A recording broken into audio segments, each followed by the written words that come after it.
Hello guys, ಹೇಗಿದ್ದೀರಾ? Welcome to rich rich ಚಾನಲ್ಗೆ ಸ್ವಾಗತ ಸುಸ್ವಾಗತ. ಸ್ನೇಹಿತರೆ, ಇವತ್ತಿನ ಈ ವಿಡಿಯೋದಲ್ಲಿ ಯಾರಾದರೂ ಕ್ಯಾಸ್ಟ್ ಟು ಇನ್ಕಮ್ ಸರ್ಟಿಫಿಕೇಟ್ನ ಮಾಡಿಸ್ಕೊಳ್ಬೇಕು ಅಂದರೆ ದಯವಿಟ್ಟು ಈ ವಿಡಿಯೋನ ಪೂರ್ತಿಯಾಗಿ ನೋಡಿ. ಎಲೆಕ್ಷನ್ ಟೈಮ್ನಲ್ಲಿ ಕ್ಯಾಸ್ಟ್ ಟು ಮತ್ತು ಇನ್ಕಮ್ ಸರ್ಟಿಫಿಕೇಟ್ ಅಪ್ರೂವಲ್ ಮಾಡ್ತಿದ್ದಾರಾ ಅಥವಾ ಅಪ್ರೂವಲ್ ಮಾಡ್ತಿಲ್ವಾ?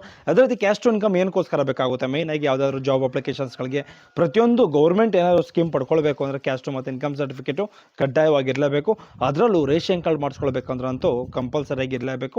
ಕ್ಯಾಸ್ಟ್ ಟು ಮತ್ತು ಇನ್ಕಮ್ ಸರ್ಟಿಫಿಕೇಟ್ ಯಾರ ಹತ್ರ ಇರೋದಿಲ್ಲೋ ದಯವಿಟ್ಟು ಕೂಡಲೇ ಇಮಿಡಿಯೇಟ್ಲಿ ರೇಷನ್ ಕಾರ್ಡ್ಗೆ ಅಪ್ಲಿಕೇಶನ್ ಯಾರೆಲ್ಲ ಆಗ್ತಿರೋ ಅಂಥವ್ರಿಗೆಲ್ಲ ದಯವಿಟ್ಟು ರಿಕ್ವೆಸ್ಟ್ ಮಾಡ್ತಾ ಇದ್ದೀನಿ, ಕ್ಯಾಸ್ಟ್ ಮತ್ತು ಇನ್ಕಮ್ ಸರ್ಟಿಫಿಕೇಟನ್ನು ದಯವಿಟ್ಟು ಮಾಡಿಸ್ಕೊಳ್ಳೇಬೇಕು. ಇಲ್ಲಾಂದರೆ ಯಾವುದೇ ಕಾರಣಕ್ಕೂ ಸಹ ನೀವು ರೇಷನ್ ಕಾರ್ಡ್ಗೆ ಅರ್ಜಿಯನ್ನು ಸಲ್ಲಿಸೋದಕ್ಕೆ ಮತ್ತು ಸೇರ್ಪಡೆ ಮಾಡ್ಕೊಳ್ಳೋದಕ್ಕೆ, ತಿದ್ದುಪಡಿ ಮಾಡ್ಕೊಳ್ಳೋದಕ್ಕೂ ಸಹ ಕ್ಯಾಸ್ಟ್ ಟು ಇನ್ಕಮ್ ಕೇಳ್ತಾರೆ. ಇದನ್ನು ದಯವಿಟ್ಟು ಅರ್ಥ ಮಾಡಿಕೊಂಡು ನಿಮಗೇನಾದರೂ ಕ್ಯಾಸ್ಟ್ ಟು ಇನ್ಕಮ್ ಸರ್ಟಿಫಿಕೇಟು ಇದ್ದು ತಿದ್ದುಪಡಿ ಮಾಡಿಸ್ಕೊಳ್ಬೇಕು ಅಥವಾ ರಿನ್ಯೂವಲ್ ಮಾಡಿಸ್ಕೊಳ್ಬೇಕು ಅಥವಾ ಹೊಸದಾಗಿ ಅರ್ಜಿಯನ್ನು ಸಲ್ಲಿಸಬೇಕು ಅನ್ನೋರು ದಯವಿಟ್ಟು ಈ ವಿಡಿಯೋನ ಪೂರ್ತಿಯಾಗಿ ನೋಡಿ. ಎಲೆಕ್ಷನ್ ಟೈಮ್ನಲ್ಲಿ ಮಾಡಬಹುದಾ, ಮಾಡ್ತಾರಾ, ಏನು ಮಾಡ್ತಾರೆ, ಎಷ್ಟು ದಿನಕ್ಕೆ ಅಪ್ರೂವಲ್ ಆಗುತ್ತೆ, ಯಾವಾಗ ಬರಬಹುದು ಕ್ಯಾಸ್ಟ್ ಟು ಮತ್ತು ಇನ್ಕಮ್ ಸರ್ಟಿಫಿಕೇಟ್, ಇದ್ರ ಬಗ್ಗೆ ಪೂರ್ತಿಯಾಗಿ ಈ ವಿಡಿಯೋದಲ್ಲಿ ತಿಳಿಸ್ತಾ ಹೋಗ್ತೇನೆ. ದಯವಿಟ್ಟು ನಮ್ಮ ಚಾನಲ್ಗೆ ಯಾರಾದರೂ ಫಸ್ಟ್ ಟೈಮ್ ವಿಸಿಟ್ ಮಾಡಿದರೆ ಕೂಡಲೇ ಸಬ್ಸ್ಕ್ರೈಬ್ ಮಾಡ್ಕೊಳ್ಳಿ, ಹಾಗೆ ಬಿಲ್ ಐಕಾನ್ ಬಟನ್ ಮೇಲೆ ಕ್ಲಿಕ್ ಮಾಡಿ. ಬನ್ನಿ ಗಾಯ್ಸ್, ಈ ವಿಡಿಯೋ ಸ್ಟಾರ್ಟ್ ಮಾಡೋಣ. ಸೊ ಮೊದಲನೇದಾಗಿ ರಿನ್ಯೂವಲ್ ಮಾಡಿಸ್ಕೊಳ್ಬೇಕು ಅಂದ್ರೆ ಮೇಯ್ನಾಗಿ ನಿಮಗೆ ಬೇಕಾಗಿರುವಂಥ ಒಂದು ದಾಖಲಾತಿಗಳು ಏನೇನಿರಬೇಕು ಅಂದರೆ ಎಸ್ ಟಿಗಳು, ಅರ್ಥ ಆಯ್ತಾ? ಮೇಯ್ನಾಗಿ SC ಮತ್ತು STಗಳಿಗೆ ಮೇಯ್ನಾಗಿ ಕ್ಯಾಸ್ಟ್ ಮತ್ತು ಇನ್ಕಮ್ ಸರ್ಟಿಫಿಕೇಟು ಈ ವಿಚಾರದ ಬಗ್ಗೆ ಮಾತಾಡೋದಾದ್ರೆ ಕ್ಯಾಸ್ಟು ಅವ್ರಿಗೆ ಲೈಫ್ ಟೈಮ್ ಇರ್ತದೆ, ಅರ್ಥ ಆಯ್ತಾ? ಅವರೇನು ಕ್ಯಾಸ್ಟ್ ಸರ್ಟಿಫಿಕೇಟು 5 ವರ್ಷಕ್ಕೆ ಒಂದ್ಸರಿ ರಿನ್ಯೂವಲ್ ಮಾಡಿಸ್ತಾ ಇದ್ರು, ಅದು ರನ್ನಿಂಗಲ್ಲೇ ಇರ್ತದೆ. ಬಟ್ ಆದರೆ SC ST ಮತ್ತು ಪ್ರವರ್ಗವನ್ನು ಇಂಥವ್ರಿಗೆ ಬಿಟ್ಬಿಟ್ಟು ಮೇಯ್ನಾಗಿ ನೀವೇನಾದರೂ ಬೇರೆ ಕ್ಯಾಟಗರಿಗೆ ಏನಾದರೂ ಸೇರಿಕೊಂಡಿದ್ರೆ ಮೇಯ್ನಾಗಿ ಅವರಿಗೆ 5 ವರ್ಷಕ್ಕೊಂದ್ಸರಿ ಕ್ಯಾಸ್ಟು ಮತ್ತು ಇನ್ಕಮ್ ಸರ್ಟಿಫಿಕೇಟ್ ಎರಡೂ ಸಹ ನೀವು ರಿನ್ಯೂವಲ್ ಮಾಡಿಸ್ಲೇಬೇಕು, ಬೇರೆ ಆಪ್ಷನ್ಸ್ ಅಂತೂ ಇರೋದಿಲ್ಲ, ಅರ್ಥ ಆಯ್ತಾ? ಇದನ್ನು ದಯವಿಟ್ಟು ಅರ್ಥ ಮಾಡ್ಕೊಳ್ಳಿ. ಅದ್ರ ಜೊತೆ ಮೇಯ್ನ್ ತುಂಬ ಇಂಪಾರ್ಟೆಂಟ್ ಏನಪ್ಪ ಅಂದರೆ ಇದಕ್ಕೆ ರಿನ್ಯೂವಲ್ಗೆ ದಾಖಲಾತಿಗಳು ಏನೇನು ಬೇಕು? ಮೇಯ್ನಾಗಿ ತುಂಬ ಇಂಪಾರ್ಟೆಂಟ್ ರಿನ್ಯೂವಲ್ಗೆ ಹಳೆಯದು ಕ್ಯಾಸ್ಟ್ ಸರ್ಟಿಫಿಕೇಟ್ ಬೇಕಾಗುತ್ತೆ, ರೇಷನ್ ಕಾರ್ಡು, ಆಧಾರ್ ಕಾರ್ಡು, ಒಂದು ಫೋಟೋ ಬೇಕು. ಅದೇ ರೀತಿ ನಿಮ್ಮ ಹತ್ರ TC ಜೆರಾಕ್ಸ್ ಇದ್ದರೆ ಇಮಿಡಿಯೇಟ್ಲಿ ಹಾಕಿದ್ರೆ ಒಂದು 4-5 ದಿನ, ಒಂದು ವಾರಕ್ಕೆಲ್ಲ ಬರುತ್ತೆ, ಅರ್ಥ ಆಯ್ತಾ? ಈ ಎಲೆಕ್ಷನ್ ಟೈಮ್ನಲ್ಲಿ ಸುಮಾರು ಒಂದು 15 ದಿನ, ಒಂದು 20 ದಿನ ಆಗ್ಬೋದು, ಅಥವಾ ಎಲೆಕ್ಷನ್ ಕಳೆದ ಮೇಲೆ ಅಪ್ರೂವಲ್ ಮಾಡಿಕೊಡ್ತಾರೆ, ಅರ್ಥ ಆಯ್ತಾ? ಅದು ಎಲೆಕ್ಷನ್ ಕಳೆದ ಮೇಲೆ ಅಪ್ರೂವಲ್ ಅದ್ರ ಒಳಗಡೆ ಅಪ್ರೂವಲ್ ಆಗ್ಬೋದು. ಬಟ್ ಹಾಲಿಡೇಸ್ ಜಾಸ್ತಿ ಇದೆ, ಅರ್ಥ ಆಯ್ತಾ? ಗೌರ್ಮೆಂಟ್ ಹಾಲಿಡೇಸ್ ಸಿಕ್ಕಾಪಟ್ಟೆ ಇರೋದ್ರಿಂದ ಒಂದು ಸ್ವಲ್ಪ ತಡ ಆಗ್ಬೋದು, ಲೇಟ್ ಆದರೂ ಸಹ ಅಪ್ರೂವಲ್ ಅಂತೂ ಖಂಡಿತವಾಗ್ಲೂ ಮಾಡಿಕೊಡ್ತಾರೆ. ಇದನ್ನು ದಯವಿಟ್ಟು ಅರ್ಥ ಮಾಡ್ಕೊಳ್ಳಿ. ನೀವೇನೋ ರಿನ್ಯೂವಲ್ ಮಾಡಿಸ್ಕೊಳ್ಬೇಕು ಅಂದ್ಕೊಂಡಿದ್ರೆ ಹಳೆಯದು caste certificate, Aadhaar card, photo ಮತ್ತು ರೇಷನ್ ಕಾರ್ಡು, ವೋಟರ್ ID ಏನಾದರೂ ಸಂಬಂಧಪಟ್ಟಿರುವಂಥ ಒಂದು ದಾಖಲಾತಿಗಳು ತೊಗೊಂಡೋಗಿ ನೀವು ಇಮಿಡಿಯೇಟ್ಲಿ ರಿನ್ಯೂವಲನ್ನು ಮಾಡಿಸ್ಕೊಳ್ಬೋದು. ಯಾವುದೇ ರೀತಿ ಪ್ರಾಬ್ಲಮ್ಗಳು ಆಗೋದಿಲ್ಲ, ಅರ್ಥ ಆಯ್ತಾ?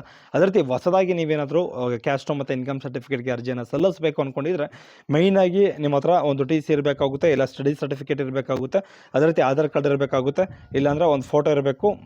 ಮೇಯ್ನಾಗಿ ಒಂದು ರೇಷನ್ ಕಾರ್ಡು, ಅದು ರೇಷನ್ ಕಾರ್ಡ್ ಇಲ್ಲ ಅಂದರೂ ಪರವಾಗಿಲ್ಲ, ವೋಟರ್ ID ಅಂತೂ ಕಡ್ಡಾಯವಾಗಿ ಇರಲೇಬೇಕಾಗುತ್ತೆ. ಅಟ್ಲೀಸ್ಟ್ ನಿಮ್ಮದು ಅಡ್ರೆಸ್ ಪ್ರೂಫ್ಗೆ, ಒಂದು ಐಡೆಂಟಿ ವೆರಿಫಿಕೇಷನ್ಗೆ ಒಂದು 2 ಡಾಕ್ಯುಮೆಂಟ್ಸ್ಗಳನ್ನ ಅಪ್ಲೋಡ್ ಮಾಡೋದು ತುಂಬ ಒಳ್ಳೆಯದು, ಅರ್ಥ ಆಯ್ತಾ? ಯಾವುದೇ ಕಾರಣಕ್ಕೂ ರಿಜೆಕ್ಟ್ ಅಂತೂ ಆಗೋದಿಲ್ಲ. ಇದನ್ನು ದಯವಿಟ್ಟು ಅರ್ಥ ಮಾಡಿಕೊಂಡು ನಿಮಗೇನಾದರೂ ಕ್ಯಾಸ್ಟ್ ಮತ್ತು ಇನ್ಕಮ್ ಹೊಸದಾಗಿ ಅರ್ಜಿ ಸಲ್ಲಿಸಬೇಕು ಅಂದ್ಕೊಂಡಿದ್ರೆ ಮೇಯ್ನಾಗಿ ಇಷ್ಟು ಒಂದು ದಾಖಲಾತಿಗಳನ್ನ ತೊಗೊಂಡೋಗಿ ನಿಮ್ಮ ಹತ್ರದಲ್ಲಿರುವಂಥದ್ದು CSC ಸರ್ವಿಸ್ ಸೆಂಟರ್ ಆಗಿರ್ಬೋದು, ಸೈಬರ್ ಸೆಂಟರ್ ಆಗಿರ್ಬೋದು, ಅಲ್ಲಿ ನೀವು ವಿಸಿಟ್ ಮಾಡಿ ಅರ್ಜಿನ ಸಲ್ಲಿಸ್ಬೋದು. ಇಲ್ಲಾಂದರೆ ನಾಡ ಕಚೇರಿಗೆ ವಿಸಿಟ್ ಮಾಡಿ ಅರ್ಜಿನ ಹಾಕ್ಕೊಳ್ತೀನಿ ಅಂದರೆ ಹಾಕ್ಕೊಳ್ಬೋದು, ಅರ್ಥ ಆಯ್ತಾ? ಇದನ್ನು ದಯವಿಟ್ಟು ಅರ್ಥ ಮಾಡ್ಕೊಳ್ಳಿ. ಅದೇ ರೀತಿ ಇದಕ್ಕೆ ದಾಖಲಾತಿಗಳು ಕಡ್ಡಾಯವಾಗಿ ನಾನು ಹೇಳಿರುವಂಥ ಒಂದು ದಾಖಲಾತಿಗಳನ್ನು ತೊಗೊಂಡೋದ್ರೆ ಇಮಿಡಿಯೇಟ್ಲಿ ನಿಮಗೆ ಅರ್ಜಿನ ಅಪ್ಲಿಕೇಶನ್ನ ಹಾಕ್ಕೊಡ್ತಾರೆ, ಅರ್ಥ ಆಯ್ತಾ? ಅದೇ ರೀತಿ ಮೇಯ್ನಾಗಿ ನೆಕ್ಸ್ಟ್ ಪಾಯಿಂಟ್ ಯಾವುದು ಅಂದರೆ ತುಂಬ ಇಂಪಾರ್ಟೆಂಟ್ ಆಗಿರುವಂಥದ್ದು, ಯಾರಾದರೂ ಕ್ಯಾಸ್ಟ್ ಟು ಇನ್ಕಮ್ ರಿನ್ಯೂವಲ್ ಮಾಡಿಸ್ಕೊಂಡ್ರು, ಇರೋರು ರಿನ್ಯೂವಲ್ ಮಾಡಿಸ್ಕೊಳ್ತಾರೆ. ಹೊಸದಾಗಿ ಮಾಡಿಸ್ಕೊಳ್ಳೋರಿಗೆ TC ಇಲ್ಲ ಅಂದರೆ ಮೇಯ್ನಾಗಿ ಅವ್ರು ಏನು ಮಾಡಬೇಕು? TC ಇಲ್ಲ ಅಂದರೆ ನಿಮ್ಮ ಅಣ್ಣ ತಮ್ಮಂದ್ರದ್ದಾದರೂ ಆಗುತ್ತೆ, ನಿಮ್ಮ ಅಕ್ಕ ತಂಗಿದಿರದಾದರೂ ಆಗುತ್ತೆ, ನಿಮ್ಮ ತಂದೆದಾದರೂ ಆಗುತ್ತೆ ಹಳೆಯದು ಕ್ಯಾಸ್ಟು ಮತ್ತು ಇನ್ಕಮ್ ಸರ್ಟಿಫಿಕೇಟು. ಅದೇ ರೀತಿ ನಿಮ್ಮ ತಂದೆದು TC ಇದ್ದರೂ ಆಗುತ್ತೆ. ಅದೇ ರೀತಿ ಮೇಯ್ನಾಗಿ ನಿಮ್ಮ ಅಣ್ಣ ತಮ್ಮಂದ್ರದ್ದು, ನಿಮ್ಮ ತಂದೆ ತಾಯಿಗಳದ್ದು, ನಿಮ್ಮ ಅಕ್ಕಂದು, ನಿಮ್ಮ ತಮ್ಮಂದು, ಯಾವುದಾದ್ರೂ ನಿಮ್ಮ ತಂದೆ ಹೆಸರು ಇರಬೇಕು, ನಿಮ್ಮ ತಂದೆ ತಾಯಿ ಹೆಸರು ಇರುವಂತಹ ಒಂದು ದಾಖಲಾತಿಗಳನ್ನು ತೊಗೊಂಡೋಗಿ, ಇಲ್ಲಾಂದ್ರೆ ನಿಮ್ಮ ಮಕ್ಕಳದು, ಅರ್ಥ ಆಯ್ತಾ? ನಿಮ್ಮ ಮಕ್ಕಳು ಮತ್ತು ಕ್ಯಾಸ್ಟು ಮತ್ತು ಇನ್ಕಮ್ ಸರ್ಟಿಫಿಕೇಟಲ್ಲಿ ನಿಮ್ಮ ಹೆಸರು ಇರ್ತದೆ, ಅರ್ಥ ಆಯ್ತಾ? ಯಾವುದಾದ್ರೂ ಪರವಾಗಿಲ್ಲ, ನಿಮ್ಮ ತಂದೆ ತಾಯಿ ಹೆಸರಾದರೂ ಇರಬೇಕು, ಇಲ್ಲಾಂದ್ರೆ ನಿಮ್ಮ ಹೆಸರಾದರೂ ಇರಬೇಕು. ಆ ಥರ ಒಂದು TCಯನ್ನು ಹುಡುಕಿ ನೀವು ತೊಗೊಂಡು ಅದ್ರ ಜೊತೆಗೆ ಒಂದು ಅವ್ರದ್ದೇ ಆದಂಥ ಒಂದು ಕ್ಯಾಸ್ಟು ಮತ್ತು ಇನ್ಕಮನ್ನು ಅಪ್ಲೋಡ್ ಮಾಡಿದ್ರೆ ಇಮ್ಮಿಡಿಯೇಟ್ಲಿ ಒಂದು 80% ಬರುವಂಥ ಒಂದು ಚಾನ್ಸಸ್ ಇರ್ತದೆ.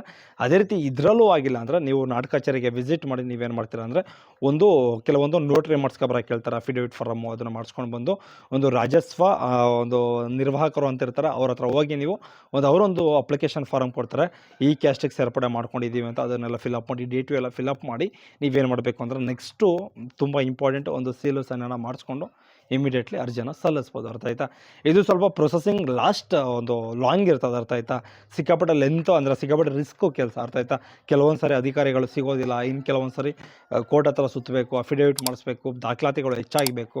ಇದೆಲ್ಲ ಒಂದು ಪ್ರಾಬ್ಲಮ್ಗೆ ಒಂದು ಸಿಂಪಲ್ ಸೊಲ್ಯೂಷನ್ ಏನಪ್ಪ ಅಂದರೆ, ಇದಕ್ಕಿಂತ ನೀವು ಇದೇ ಥರ ಮಾಡಿಸ್ಕೊಂಡೋದ್ರೆ ಸ್ವಲ್ಪ ರಿಸ್ಕ್ ಜಾಸ್ತಿ ಇರ್ತದೆ, ಬೇಗ ಒಂದು 100% ಬರುವಂಥ ಒಂದು ಸಾಧ್ಯತೆಗಳಿರ್ತದೆ.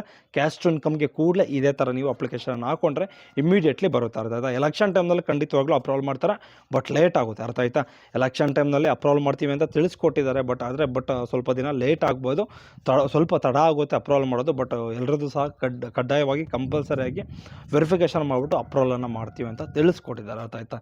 ಇದನ್ನು ದಯವಿಟ್ಟು ಅರ್ಥ ಮಾಡ್ಕೊಳ್ಳಿ. ಕ್ಯಾಸ್ಟ್ ಮತ್ತು ಇನ್ಕಮ್ ಸರ್ಟಿಫಿಕೇಟ್ಗೆ ಯಾರೆಲ್ಲ ಅರ್ಜಿಯನ್ನು ಸಲ್ಲಿಸಿಲ್ವೋ ಅಂಥವ್ರು ದಯವಿಟ್ಟು ನಿಮ್ಮ ಹತ್ರದಲ್ಲಿರುವಂಥ ಸೈಬರ್ ಸೆಂಟರ್ಗೋ, ನಾಡ ಕಚೇರಿಗೋ, ತಾಲೂಕು ಆಫೀಸ್ಗೆ ವಿಸಿಟ್ ಮಾಡಿ ಇಮಿಡಿಯೇಟ್ಲಿ ನೀವು ಕ್ಯಾಸ್ಟ್ ಮತ್ತು ಇನ್ಕಮ್ ಸರ್ಟಿಫಿಕೇಟ್ಗೆ ಅರ್ಜಿಯನ್ನು ಸಲ್ಲಿಸ್ಬೋದು. ಇದನ್ನು ದಯವಿಟ್ಟು ಅರ್ಥ ಮಾಡ್ಕೊಳ್ಳಿ.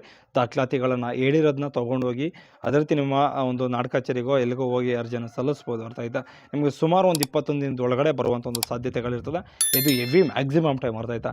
ಈಗ ಎಲೆಕ್ಷನ್ ಟೈಮ್ ಆಗಿರೋದ್ರಿಂದ ಸ್ವಲ್ಪ ಬೇಗನೆ ಕೊಡ್ತಾರೆ, ಅಂದರೆ 21 ದಿನದ ಒಳಗಡೆ ಕೊಡ್ತಾರೆ ಅಂತ ನಾನು ಹೇಳ್ತಾ ಇಲ್ಲ. ಬಟ್ 21 ದಿನ ಅಂದರೆ ಅಪ್ರೂವಲೇ ಮಾಡಲ್ಲ ಲೆಕ್ಕಾಚಾರದಲ್ಲಿ, ಬಟ್ ಅಪ್ರೂವಲ್ ಮಾಡ್ತೀನಿ ಅಂತ ಒಂದು ಹೇಳಿದ್ದಾರೆ. ನನಗೂ 100% ಏನು ಅಂತ ಗೊತ್ತಿಲ್ಲ, ಬಟ್ ಆದರೆ ಒಂದು ಎಲೆಕ್ಷನ್ ಕಳೆದ ಮೇಲೆ ಆದರೂ ಅಪ್ರೂವಲ್ ಮಾಡುವಂಥ ಒಂದು ಸಾಧ್ಯತೆಗಳು ಹೆಚ್ಚಾಗಿರುತ್ತೆ. ಒಟ್ಟಲ್ಲಿ ಅಪ್ರೂವಲ್ ಅಂತೂ ಮಾಡೇ ಮಾಡ್ತಾರೆ. ಅರ್ಥ ಆಯ್ತಾ?